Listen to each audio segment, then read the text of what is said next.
Pemindahan ibu kota negara dari Jakarta ke Kalimantan Timur, Penajam Pasir Utara tepatnya, mendapat sambutan baik dari Wakil Ketua DPRD Kota Balikpapan, Subari.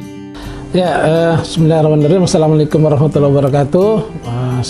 Saya Subari, Wakil Ketua DPRD Kota Balikpapan, terkait dengan wacana ibu kota negara yang pindah dari Jakarta ke Kalimantan Timur, khususnya Penajam dan Kukar ya. Tentu kami sebagai anggota DPRD Kota Balikpapan, ya, apalagi nanti Balikpapan sebagai penyangga ibu kota negara, apalagi undang-undang sudah diketuk ya, otomatis kami harus juga menyambut baik.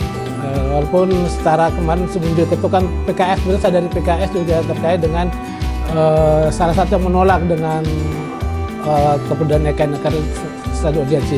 Karena yang sudah diketuk, pada prinsipnya kami di daerah tinggal bagaimana bisa menyambut IKN ini lebih baik.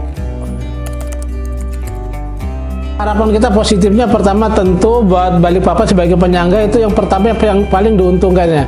Baik nanti dari sisi pendapatan daerah dan APBD itu kontennya akan lebih maju ya, karena memang terjadi urban yang besar-besar dari Jakarta ke Balikpapan, khususnya SN-nya ke Kono sampai 1,5 juta itu pasti larinya akan ke Balikpapan ya, karena terkait dengan kesiapan. Tentu ini yang harus Balikpapan sebagaimana ikon kita ingatkan bahwa jangan sampai kita jadi penonton di rumah sendiri. Kita harus terlibat aktif, masyarakat harus terlibat aktif mengambil manfaat dan faedah dari namanya IKN ini. Seperti itu.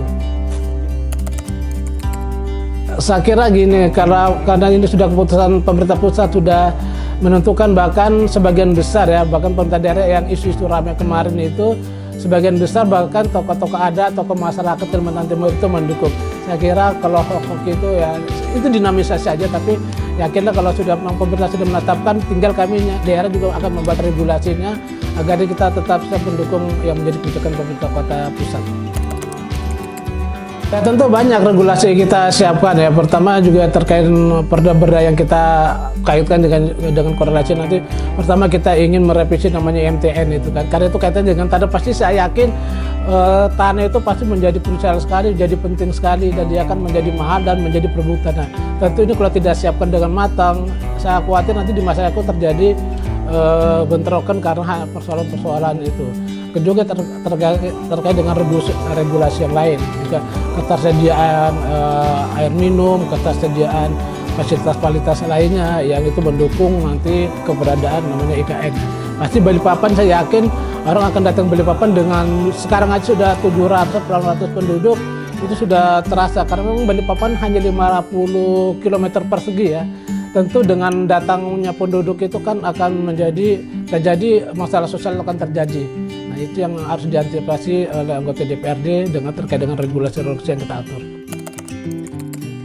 Saya berapa pemerintah pusat ketika nanti apalagi dengan dana yang konon 600 triliun itu dianggarkan, ini menjadi harus tetap KPK, BPK ini harus ketat sekali mengawasi ini karena segitu banyak, apalagi dengan waktu yang pendek ya sudah meregulasi, itu harus menjadi penting. Juga pemerintah kota, provinsi dan kota juga harus mencermatin itu, seperti itu.